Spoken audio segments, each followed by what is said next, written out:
Thailand ও কম্বোডিয়ার মধ্যে আবারও সীমান্ত সংঘাত শুরু হয়েছে। সম্প্রতি এই ঘটনায় থাইল্যান্ডে অন্তত ১২ জনের মৃত্যু হয়েছে। নিহতদের মধ্যে ১১ জনই বেসামরিক নাগরিক।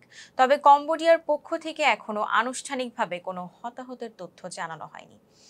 এই দুই দেশের মধ্যে বিরোধ নতুন কিছু নয়, এর শিকড় প্রায় ১ শতাব্দীর পুরনো। ফরাসি উপনিবেশিক আমলে নির্ধারিত সীমান্তই ছিল বিরোধের মূল সূত্র। ২০০৮ সালে এই বিরোধ শুরু হয় মূলত কম্বোডিয়ার একটি প্রাচীন মন্দির ইউনেস্কো বিশ্ব ঐতিহ্যের তালিকায় নিতে উদ্যোগ নেয়।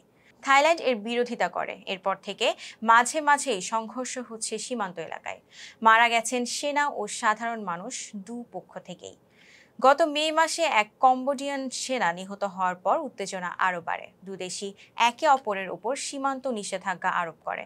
কম্বোডিয়া থাইল্যান্ড থেকে ফলমূল ও শাকসবজি আমদানি বন্ধ করেছে বিদ্যুৎ ও ইন্টারনেট সংযোগও। এমনকি কূটনৈতিক সম্পর্কেও এখন দেখা দিয়েছে বড় ফাটল। তবে যুদ্ধ আবহের মধ্যেও দুই দেশের বক্তব্য আশার আলো দেখায়। থাইল্যান্ডের ভারপ্রাপ্ত প্রধানমন্ত্রী ফুমথাম ওয়েজায়াচাই বলেছেন, এই সমস্যার সমাধান হতে হবে আন্তর্জাতিক আইনের আলোকে। অন্যদিকে কম্বোডিয়ার প্রধানমন্ত্রী হুন মানেত জানিয়েছেন, তার দেশ চায় শান্তিপূর্ণ সমাধান, তবে সামরিক আগ্রাসনের জবাবও দেবে সশস্ত্রভাবেই। বিশ্লেষকরা বলছেন, বর্তমান দুই দেশের রাজনৈতিক নেতৃত্ব দুর্বল। কম্বোডিয়ার নতুন প্রধানমন্ত্রী এখনও নিজের কর্তৃত্ব পুরোপুরি প্রতিষ্ঠা করতে পারেননি, আর তার বাবা হুন সেন এই সংঘাতকে ব্যবহার করতে চাইছেন নিজের জাতীয়তাবাদী ভাবমূর্তি জোরদার করতে।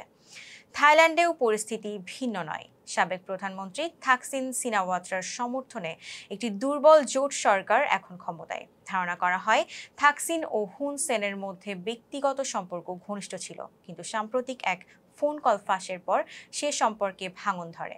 এমনকি ওই ঘটনার জেরে থাকসিনের মেয়ে পেতং তার্নকে প্রধানমন্ত্রী পদ থেকে সরিয়ে নিতে হয়। ছিলাম জান্নাত ইলিয়া। ফেস দ্য পিপলের সাথে থাকার জন্য ধন্যবাদ।